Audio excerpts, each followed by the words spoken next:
Hello friends, this is the ATOTO S8 Ultra and is one of the best car head units I have used so far.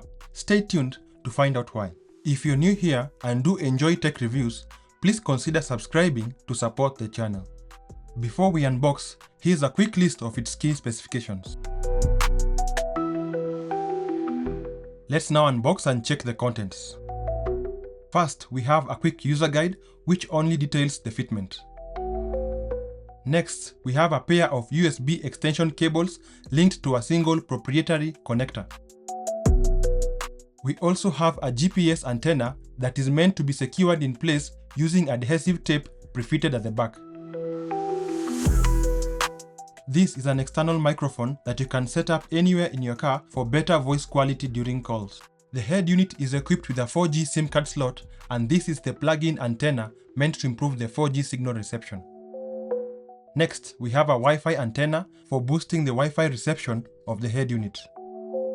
This is a second pair of USB extensions, meaning that the head unit will have a total of 4 USB ports, each with a designated purpose as labeled on the cables.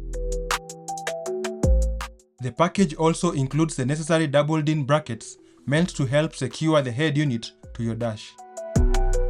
This here is the plug-in connector that on one end plugs into the head unit and on the other end is directly wired to your car harness. The wires are well labeled and have the universal color codes. In a moment, I will demonstrate where every plug-in accessory connects to the head unit. Before we check out the head unit itself, we have the warranty information, a pair of plastic screen protectors, and a trim frame.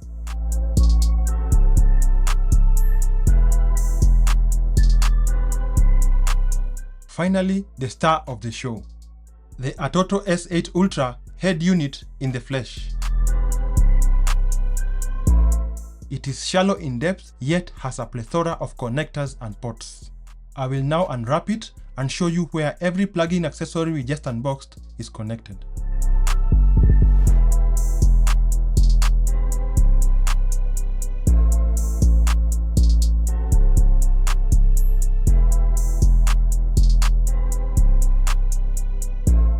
By the way, you also get a free SIM removal pin.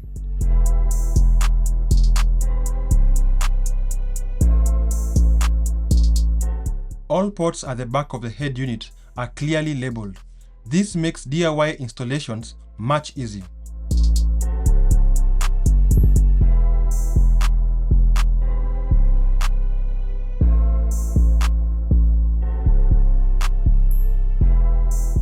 All antennas are provided with peelable adhesive tape at the back to help you secure them on the dashboard, the A-pillar, or wherever you prefer.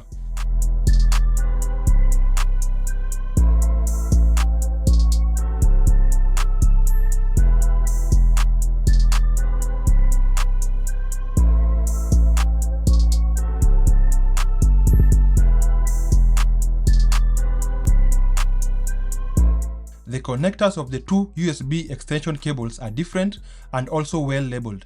Therefore, it is impossible to connect them in the wrong port.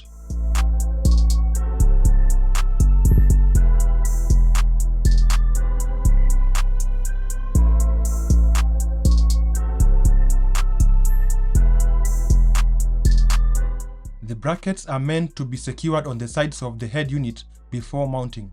Taking a closer look at the front panel, we have the 3.5mm auxiliary port, the nano SIM card slot, a microSD card slot, and a gesture sensor. These are the illuminated control buttons clearly labeled for the programmed functions. For those watching from the 254, this unit that I purchased from Amazon US supports Safaricom SIM card. Models made for the UK and Asia will likely not work with the Kenyan 4G networks.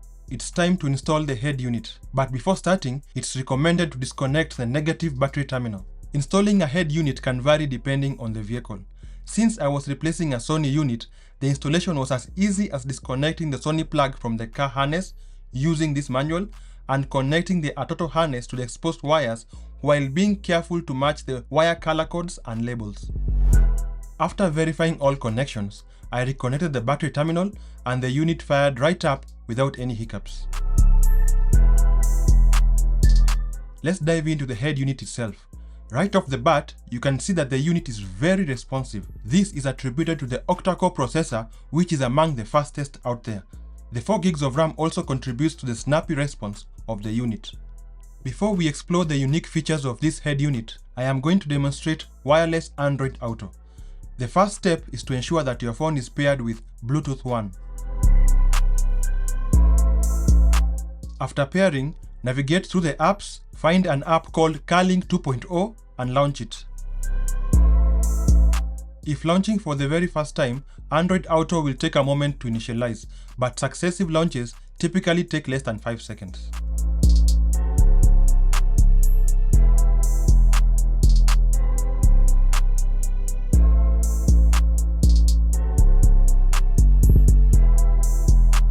Time to check out the air gestures. To use this feature, launch the Gestures app in the app drawer and set up your gestures. In this case, we've set clockwise hand gesture for increasing volume and counterclockwise gesture for reducing volume. As you can see, it works as intended. Though, I won't be using this feature as it's very easy for you to mistake hand movements for gestures. I will now walk you through the settings to highlight which parameters can be adjusted in this unit. I won't go into detail on every setting as that will make the video too long.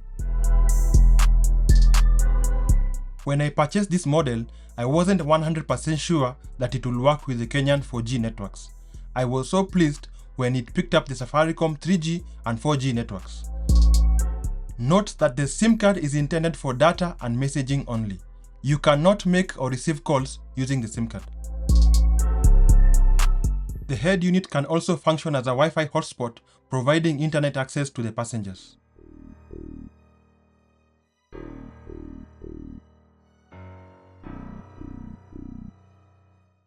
The DSP equalizer is a nice feature as it helps you fine-tune the sound to your liking without the need for external equalizers.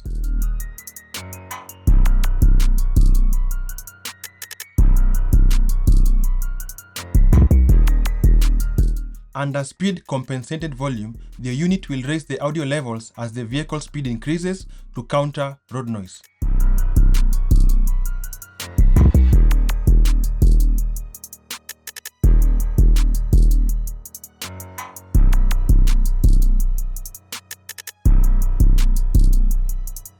The panel illumination setting allows you to adjust the colors of the front panel buttons.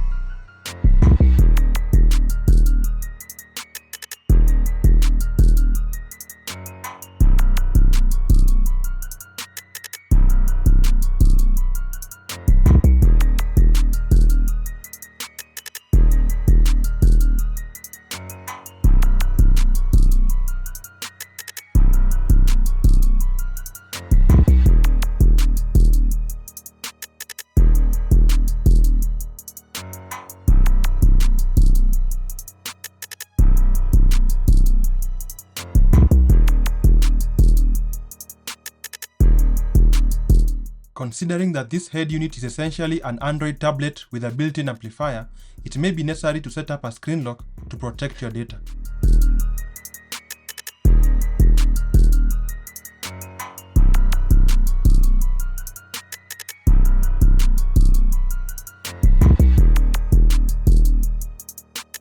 You can also set your desired boot logo as per the instructions indicated on the screen.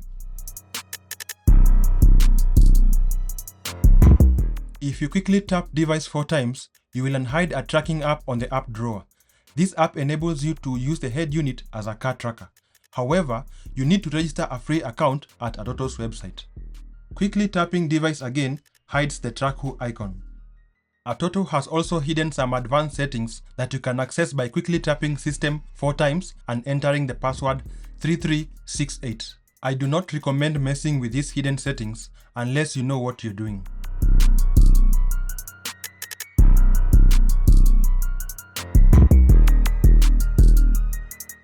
The password for this backlight current adjustment setting is 5768. But do exercise caution not to set the current too low, as it will completely switch off the backlight. If you have noticed, the OEM settings we just went through are not your typical Android settings. To access the hidden Android settings, I used this app called Settings Shortcuts by Mario Dantas. In the native Android settings, you can enable developer options by tapping build number 7 times. You will then be required to use the password 3368 to access the developer settings. I used developer settings to change the DP size from 720 to 600 in order to increase the font size, as there is no font size setting provided by ATOTO. That's it, my friends. I am pleased with this head unit. It is super snappy and functions flawlessly. Since it uses a universal system on a chip, the fan base and support for such head units is massive. There are even custom firmwares by enthusiastic users. In an upcoming video, I will demonstrate how to use this head unit with a Bluetooth OBD2 scanner to diagnose your car, as well as monitor the engine parameters in real time. Subscribe so that you can be notified when the video goes live. Thanks for watching and cheers.